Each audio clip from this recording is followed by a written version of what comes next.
च्या रेसिपीला काहीच अगदी चांगला तामझाम करायची गरज नाहीये। फक्त 4 साहित्यामध्ये पौष्टिक असे आपण लाडू बनवत आहोत। ओल्या नारळाचे लाडू आहेत हे, अगदी झटपट रेडी होतात आणि फक्त इन्ग्रेडियंट्स किती 4।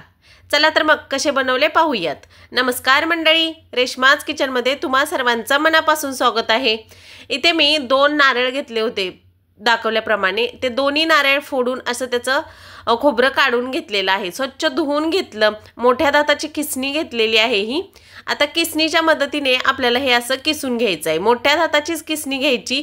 मोठ्या दाताच्या किसणीने खोबरं किसून घेतलं तर पटकन पाणी त्यातलं आटलं जातं आणि लाडू पटकन रेडी होतात। त्यामुळे आपल्याला मोठ्या दाताच्या किसणीने किसून घ्यायचे। ज्याप्रमाणे व्हिडिओ दाखवते त्याप्रमाणे असं किसून घ्यायचं। आता मी इथे सगळा नारळ चांगला किसून घेतलेला आहे। आता हा नारळाचा किस आहे तो आपल्याला मोजून घ्यायचा आहे। घरातली मोठी वाटी किंवा मोठं कोणतंही भांडं घेऊन त्याने तुम्ही असा मोजून घेऊ शकता। आता मी इथे एक मोठी वाटी घेतलेली आहे। त्या वाटीने हा किस मोजून घेते। माझ्याकडचा किस 2 वाटी इतका आहे।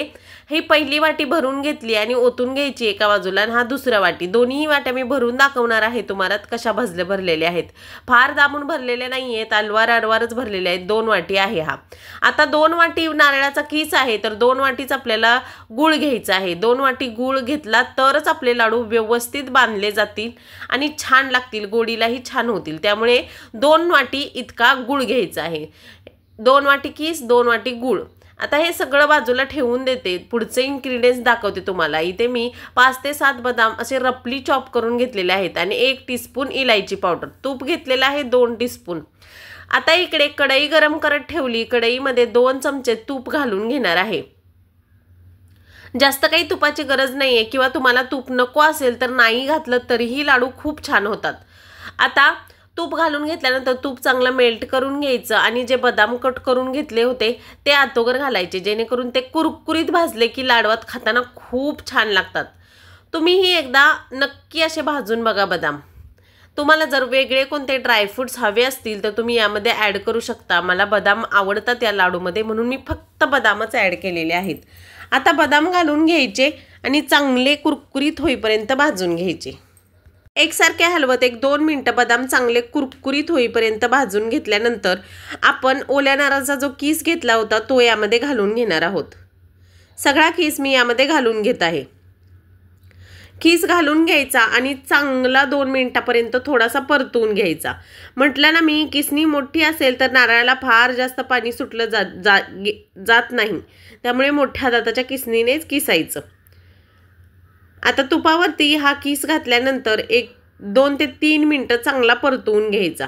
फार काही रंग बदलायची गरज नाहीये। थोडंसं आपल्याला वाटलं की ड्राय रोस्ट झालेला आहे की बंद करायचं। आता एकसारखा हलवत मस्त असा किस आपण परतवून घेऊयात। हो, सगळी रेसिपी होईपर्यंत गॅस हा मीडियमच ठेवायचा। मीडियमपेक्षा वाढवायचाही नाही आणि कमीही करायचा नाही। मीडियम गॅसवरती अगदी व्यवस्थित होतं हे। 3 मिनिटात छान असं परतवून झालेलं आहे। आता जो गूळ घेतला होता 2 वाटी तोही यामध्ये ॲड करून घ्यायचा। 2 वाटी गूळ घेतलेला आहे। चांगला मेल्ट होईपर्यंत एकसारखा हलवायचा, अजिबात थांबायचं नाही। थांबला तर गूळ खाली चिकटला जाईल आणि करपट वास येईल लाडवांना। त्यामुळे एकसारखं हलवायचं। हे सगळं गूळ आणि खोबरं हे मिश्रण चांगलं पातळ झाल्यानंतर परत गूळ चांगला याच्यामध्ये घट्ट होईपर्यंत छान मीडियम गॅसवरती परतवून घ्यायचं।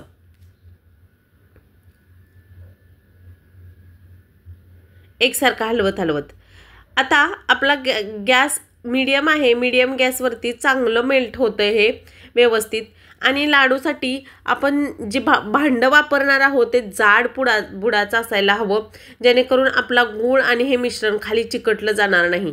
पाहिलं का, मी मीडियम गॅसवरती एकसारखं हलवल्यामुळे अजिबात गूळ खाली चिकटलेला नाहीये।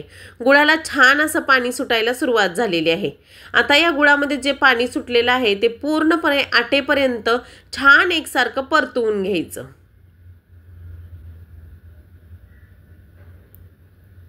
फक्त गॅस मीडियम असल्यामुळे आपल्याला अजिबात हात थांबवायचा नाहीये। अगदी व्यवस्थित मस्त असं परतवून घ्यायचं।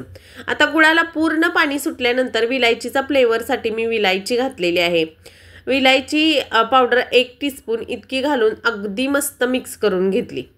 आता एकसारखा हलवायचा आहे. पूर्ण गूळ वितळलेला आहे ना, आता मेल्ट झाल्यानंतर परत यामध्ये घट्ट व्हायला सुरुवात झालेली आहे.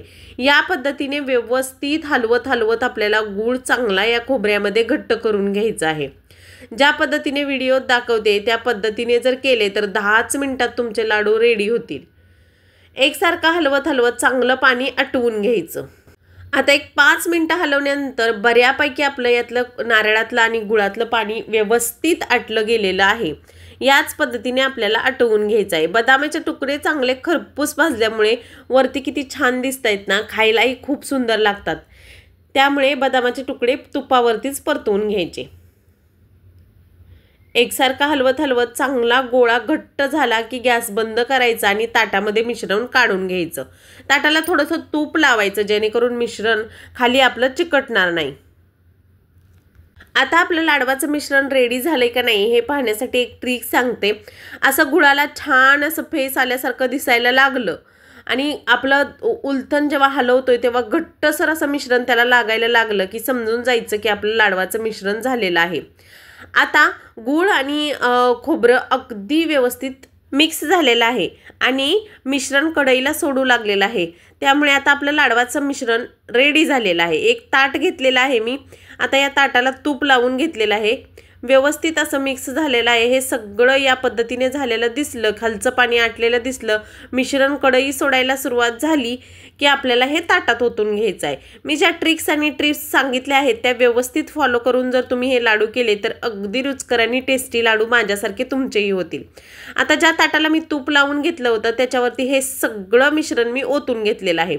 मिश्रण कोमट होईपर्यंत अजिबात हात लावायचा नाही याला. असं व्यवस्थित मिश्रण थंड करण्यासाठी पसरवून ठेवून द्यायचं.